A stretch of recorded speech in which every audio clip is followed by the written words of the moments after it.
is the fact that the Christian life is a warfare and refers to the equipment of a soldier, which is armor, in 3 different passages in the Scripture. He spoke approvingly of fighting a good fight. In his last epistle to a young preacher named Timothy, Paul said in 2 Timothy 4:7, I have fought a good fight, I have finished my course, and I have kept the faith. In multiple places, he speaks warmly of other Christians who labor with him as fellow soldiers. So we can say that the Apostle Paul thought a lot of the military people of his day. The Scripture speaks about the authority of human government. In Romans 13:7, he says, Render therefore to all their dues, tribute to whom tribute is due, custom to whom custom, fear to whom fear, honor to whom honor. Tonight we set aside some time to honor our veterans. So if we have any veterans in the building tonight, I know we had you stand up this morning, but I'd like to have you stand up again tonight.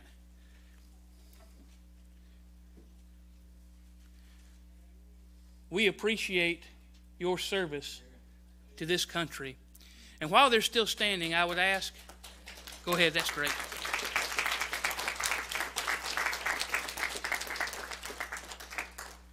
While they're still standing, I would ask any family members, if you had an immediate family member, father, mother, sister, or brother, that served in the military or is serving in the military, could I have you to stand also? It's because it is important for the soldier to have a support group. It's important for the soldier to have those that can help them and stand by them. And to the families of those who have served, we say thank you also. All right, you can be seated.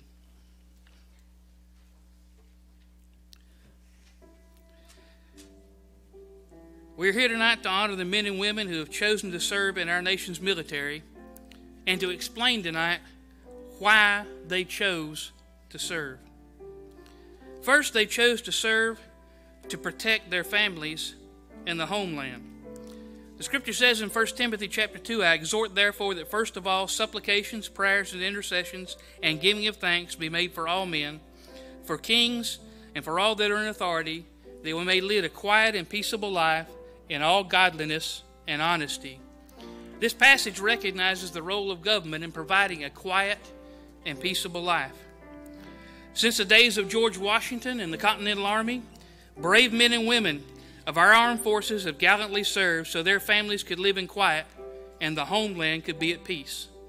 Army, Navy, Marines, Air Force, and Coast Guard, all these branches together form a shield that represents the best and most capable military force on this earth. It is the men and women of these armed forces that we salute and honor this evening.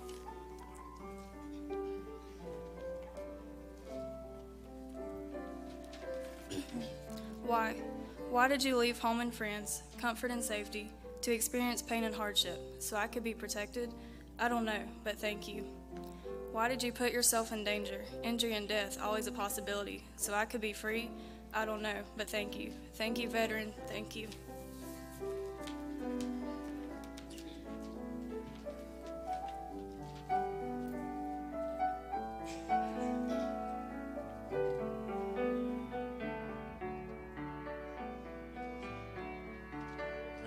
In 7th grade, who starts his day again, reciting words he's learned to say that mean so much to him, with his hand over his heart.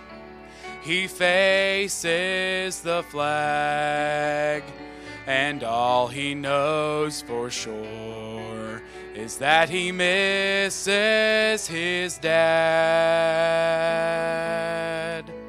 She sent pictures of her formal dress, oh, it seems it's been so long.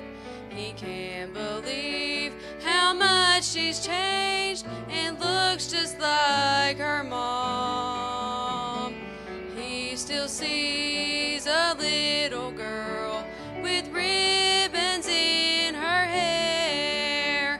He wipes the teardrops from his eyes and wishes he was there. 'Cause beyond the amber waves of green purple mountain majesties, what he really misses most of all are moments with his family. In his dreams he sees them there, praying on their knees. So much more than love has grown when a hero's coming home. It's so quiet in the house tonight, and she's thinking about him. The kids all miss their daddy so, and she misses her best friend. She's so proud of the man she loves, and the reason he's been gone. She understands the sacrifice, but she's glad he's coming home. Oh, beyond the amber waves of green purple mountain majesties, what he really misses most of all are moments with his family. In his dreams he sees them there, praying on their knees. So much more than love has grown when a hero's coming home. Oh, beautiful for heroes proved in liberating strife, who more than self their country loved, and mercy more than life. Oh, beyond the amber waves of green purple mountain majesties, what he really misses most of all are moments with his family. In his dreams he sees them there, praying on their knees. So much more than love has grown when a hero's coming home. So much more than love has grown when a hero's coming home.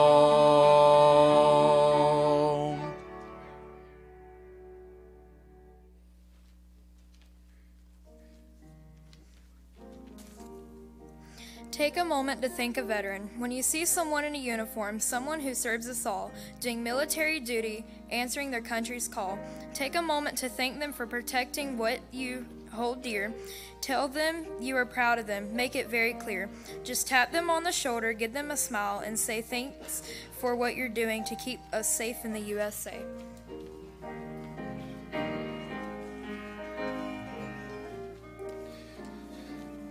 Veterans Day originated as Armistice Day on November the 11th, 1919, the first anniversary of the end of the First World War. Congress passed a resolution in 1926 for the annual observance, and November 11th became a national holiday beginning in 1938. Unlike Memorial Day, Veterans Day pays tribute to all American veterans, living and dead. It's important on this Veterans Day that we do not forget those who gave their last full measure of devotion to protect their families and the homeland. As we remember and honor those who gave their lives, let us also not forget the one who died to give us the ultimate freedom, victory over sin.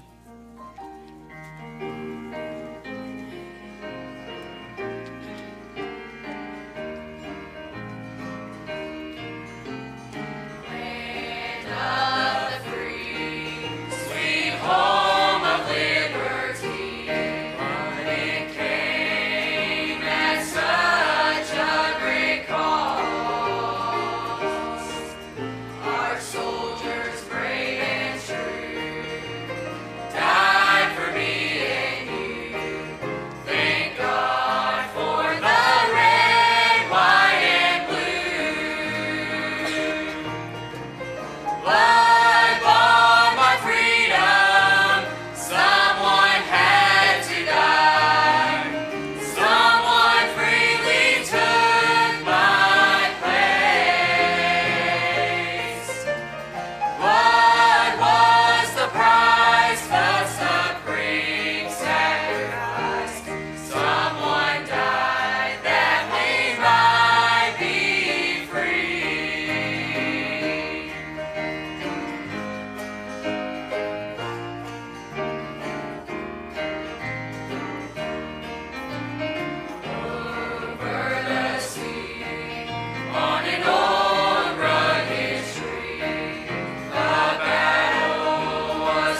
Jesus died that we might be free.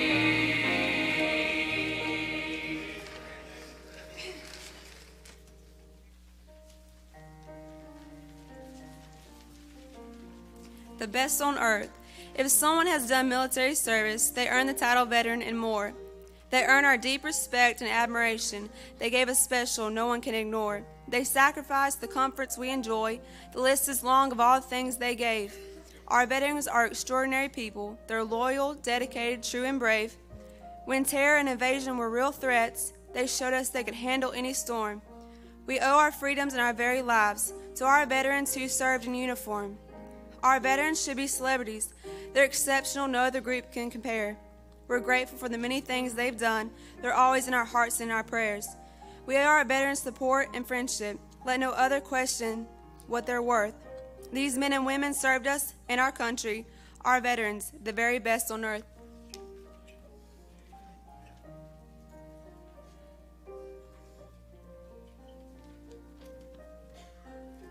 When America had an urgent need, these brave ones raised a hand. No hesitation held them back. They were proud to take a stand. They left their friends and family. They gave up normal life. To serve their country and their God, they plowed into the strife. They fought for freedom and for peace on strange and foreign shores. Some lost new friends, some lost their lives in long and brutal wars. Other veterans answered a call to support the ones who fought. Their country had requirements for the essential skills they brought. We salute every one of them, the noble and the brave, the ones still with us here today, and those who rest in a grave. So here's to our country's heroes. They're a cut above the rest. Let's give the honor that is due to our country's very best.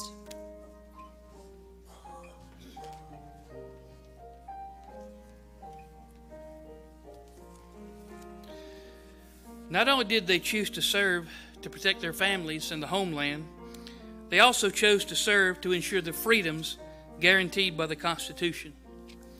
It's important to understand that the American Constitution and the Bill of Rights do not grant freedoms. They list the God-given rights and prevent the federal government from encroaching upon them. Those who chose to serve did so in order that we might continue to enjoy these freedoms that are enshrined in our Constitution. Many of our